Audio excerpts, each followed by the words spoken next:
दोस्तों, रिलायंस पावर की बात करें तो फ्राइडे को स्टॉक के अंदर तूफानी तेजी देखने को मिली। करीब 16.5% की तेजी के आसपास ने क्लोजिंग दी है और इंट्राडे में 20% के आसपास की तेजी बनी। अब आप देखिए, इस तूफानी तेजी के पीछे वजह है लगातार एक के बाद एक मिलने वाली गुड न्यूज। रिलायंस पावर अब नए सिरे से अपने कारोबार को शुरू कर चुका है। रिलायंस पावर एनर्जी स्टोरेज और सोलर प्रोजेक्ट में तेज़ी से आगे बढ़ रहे हैं, इंडिया में भी और ग्लोबल मार्केट में भी। और इसके पीछे सबसे बड़ा रीज़न है अनिल अंबानी के दोनों बेटे, जो पूरे तन मन धन से साथ जुड़ गए हैं अनिल अंबानी के, और कंधे से कंधा मिलाकर आप देख सकते हो कि फिर से अपनी पुरानी पोजीशन हासिल करने को तैयार है। ऐसे में रिलायंस पावर का फ्यूचर क्या हो सकता है और आगे की क्या रणनीति बनेगी, उसको समझने की कोशिश करेंगे इस वीडियो के माध्यम से।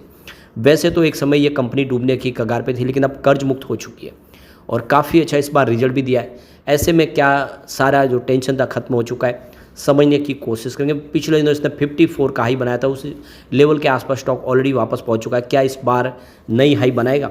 लेकिन फ्रेंड्स, उससे पहले अगर आप पहली बार हमारे चैनल पे आए तो चैनल को सब्सक्राइब कर दीजिए, एक बेल आइकॉन दबा दीजिए ताकि जब भी नया वीडियो बने पहला नोटिफिकेशन आपको मिले। वीडियो पसंद आए तो लाइक से जरूर कीजिए।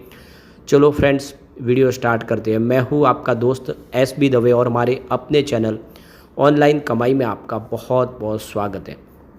सबसे पहले रिलायंस पावर के कारोबार की बात करें तो 51.94 पर क्लोजिंग थी। बीएससी पर 16.48% की तेज़ी के साथ लगभग 16.5% की ज़बरदस्त तेज़ी। इंट्राडे में 53 को भी क्रॉस कर गया था। अब आप देख सकते हो कि 54 का पिछले दिनों इसका हाई बना था, वहाँ से स्टॉक गिरना शुरू हुआ बाजार की गिरावट की वजह से, लेकिन अब नई हाई बनाने को स्टॉक तैयार हो चुका है। इसकी परफॉर्मेंस देखें तो 3 मंथ का हाई 53.10 का है, जो आप देखिए फ्राइडे को बना। 1 ईयर का हाई इसका 53.64 का है और ये इसका 52 वीक का हाई है। तो उस लेवल से आप देख सकते कि लगभग आप ये तो 50 पैसे नीचे रह गया है अपनी पुरानी हाई से, और लग रहा है कि जल्दी ये हाई इसको क्रॉस कर जाएगा 1 या 2 ट्रेडिंग सेशन में। अब 3 मंथ का लो इसका 31.27 का है और 1 ईयर का लो अगर आप देखें तो 23.30 का है। तो काफ़ी बेहतर किया, 30 रुपये से स्टॉक 50 को क्रॉस किया है फिर से। 3 ईयर का लो अगर देखें तो वो 9.05 के आसपास है और 5 ईयर का लो तो इसका 1.70 का है। यानी कोविड काल में स्टॉक बिल्कुल कौड़ियों के भाव में था, वहाँ से इसने काफ़ी बड़ी दौड़ लगा दी है। तो अनिल अंबानी की कंपनी रिलायंस पावर का शेयर 23 मई को शुक्रवार को 19% चढ़ा। कंपनी का शेयर शुरुआती कारोबार में 45 रुपये के आसपास ओपन हुआ, फिर ये 53.10 के डे हाइक बना दिया इसने।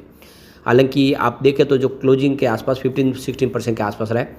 तो दरअसल 4 दिन पहले रिलायंस पावर की कंपनी को भूटान का सबसे बड़ा सोलर प्रोजेक्ट बनाने की डील साइन हुई है। इस खबर के बाद से ही कंपनी के शेयर में तेज़ी देखने को मिल रही है। बीते 5 दिनों में कंपनी का शेयर 11% से दौड़ा है और 1 महीने में 18% दौड़ा है। तो 6 महीने में यहाँ पे 48% की ज़बरदस्त इसने दौड़ लगाई है। वही 1 साल में कंपनी ने 95% का ज़बरदस्त रिटर्न दिया है, या यूँ कह सकते हैं कि आपका इन्वेस्टमेंट डबल किया है। कंपनी का मार्केट कैप 21,000 करोड़ है और आप देख सकते हो कि रिलायंस पावर 500 मेगावाट का ये प्रोजेक्ट है, भूटान के कंपनी के साथ मिलकर 50% के जॉइंट वेंचर्स में बनाने जा रहे हैं, डेवलप करने जा रहे हैं। तो इस पर करीब 2,000 करोड़ रुपए का खर्च होगा।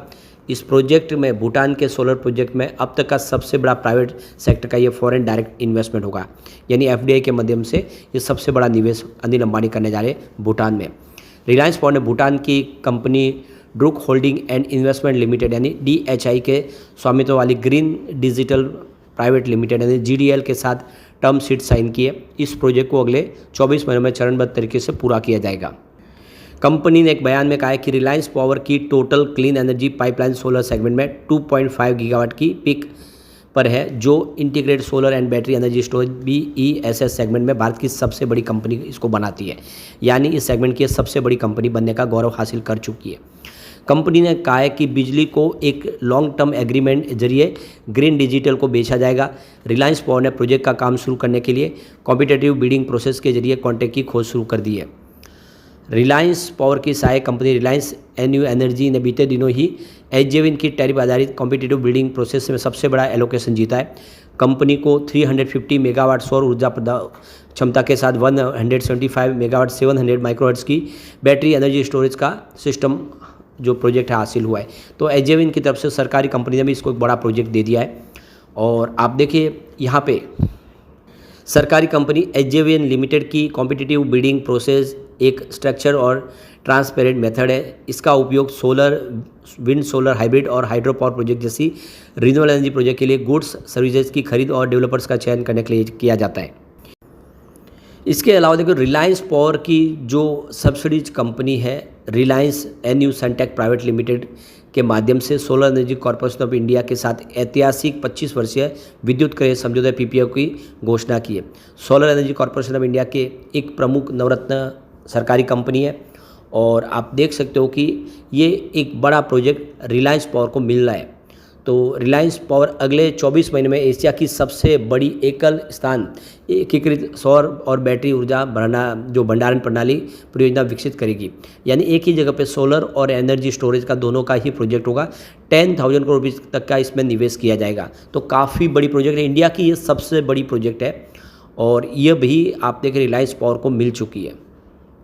इस समझौते में 465 मेगावाट 1860 मेगावाट घंटा BSS के साथ एकीकृत 930 मेगावाट और सौर ऊर्जा की आपूर्ति शामिल है, जिसे 3.53 रुपीज़ प्रति यूनिट के प्रतिस्पर्धी निश्चित दर पर पेश किया जाएगा।